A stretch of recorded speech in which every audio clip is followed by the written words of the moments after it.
Hey guys, Movie Junkie for Life here once again, and this is going to be my review of Storks, directed by Nicholas Stoller and starring the voice talents of Andy Samberg, Jennifer Aniston, Kelsey Grammer, Ty Burrell, and we have Key and Peele and a slew of others. So Storks tells the story of course, Storks, and the old tale that Storks used to deliver babies, and they don't do that anymore. So they deliver packages like Amazon.com. They have their own packaging delivering business. And one Stork named Junior, voiced by Andy Samberg, is offered a promotion if he can fire this one person that's working there. I think her name is Tulip, and she is a baby that basically they lost her information, so she grew up with the Storks because they don't know where her family is. One thing leads to another, and they accidentally end up creating a baby in the factory, the baby factory, and they have to now deliver that baby safely to her new home, and of course shenanigans ensue.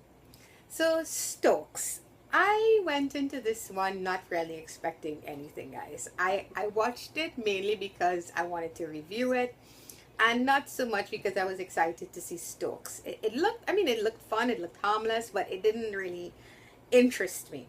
And I have to say that it was hilarious. I really did not expect to laugh this much at this movie. It's silly, but in a good way. It's over the top a lot of the times, and there are those moments of emotional connections being made here. We'll get a little more into that, but overall, yeah, I really did not expect this movie to be as fun as it was. Now, Andy Samberg has done a lot of voice acting. You all will know him probably mainly from Hotel Transylvania and Cloudy with the Chance of Meatballs. An animated film I really love. I really love, especially the first one. And here he does Junior flawlessly. Andy Samberg has a way of talking. If you watch Brooklyn Nine-Nine, he's in that as well. He cracks me up. He just has a way of delivering his lines that is just awesome. And he works so well here with his co-star. I'm so sorry, I don't know who voiced Tulip. I'll get the name for you guys and put it up.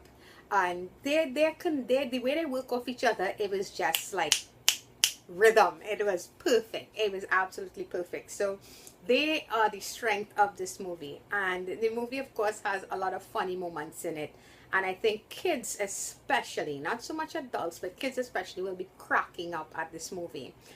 Maybe adults that have had a little herbal help will be cracking up a lot as well, but honestly, there was no herbs and I was laughing. I really did not expect it to be that funny.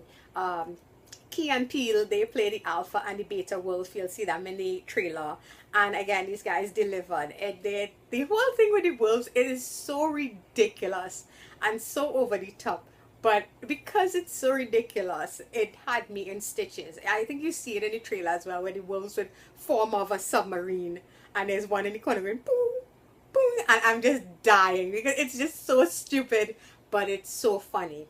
The story itself, where it gets emotional, is when it focuses on the family and a little boy who, I think his name is Nate. He's the one who wrote the letter to the Stork asking for a little brother with ninja skills.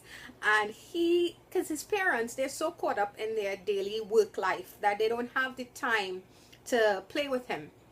And I guess this is where you see that reality and that realism, that little touch of reality is in those scenes.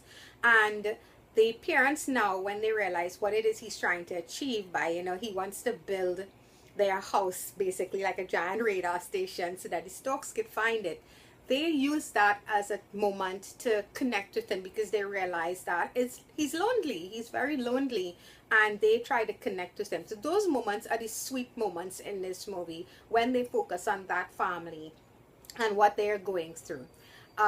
Junior and Tulip also have some really sweet moments, but they're not as impactful as the moments that take place with the family. I also kind of dug though that it was weird. It's a very weird thing to say, but I guess in a movie where where Zootopia exists, where we have a fox falling in love with a bunny, this could work because Junior is a stork and Tulip is human, and yet they do have this friend. It is a friendship. It's not romantic. I wouldn't say that, but they have these lines, these moments. There's a scene. I don't want to go too deeply into it, but basically it's when parents are trying to put a baby to sleep that doesn't want to go to sleep, and there's some lines they exchange, and it's very much two people in a relationship with a baby that they did not plan for, and it's very, very funny because it's real, because it's true. Visually, this movie looks beautiful. I think I really did think a lot about Cloudy with a Chance of Meatballs while I was watching it. The characters are not as exaggerated, but it's very, very, very cute. I think if you put Home together with Cloudy, you would get the animation of Storks. And the director, Nicholas Stoller, I mean, this is his first animated film. He did Neighbors before, the comedy Neighbors. He has done really raunchy stuff. This is his first family type film, and I think he did a really good job with it. It is a bit childish as compared to a lot of the other animated films that have come out. It doesn't really have that deep of a message, but at the same time, it's a fun family film. I don't think parents will be groaning in agony from having to sit through it in a cinema, and I think kids will be laughing their heads off at the ridiculous nature of the movie.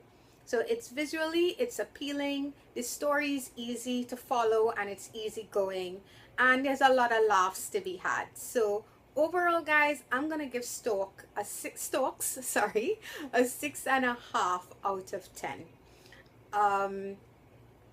Is it a movie you should go cinema and see? You know what? I think if you have maybe kids or little nieces and nephews like I do, or anything like that, they might want to see this movie and you want to take them out. This is a fun way to spend some time with them that will not drive you insane. But overall, if you're looking for the depth of something like Zootopia or Inside Out, you're not going to find it in Storks. Storks is all about the fun. So overall, guys, Storks get a 6.5 out of 10. Okay, guys, that's it. Till next time. Bye bye.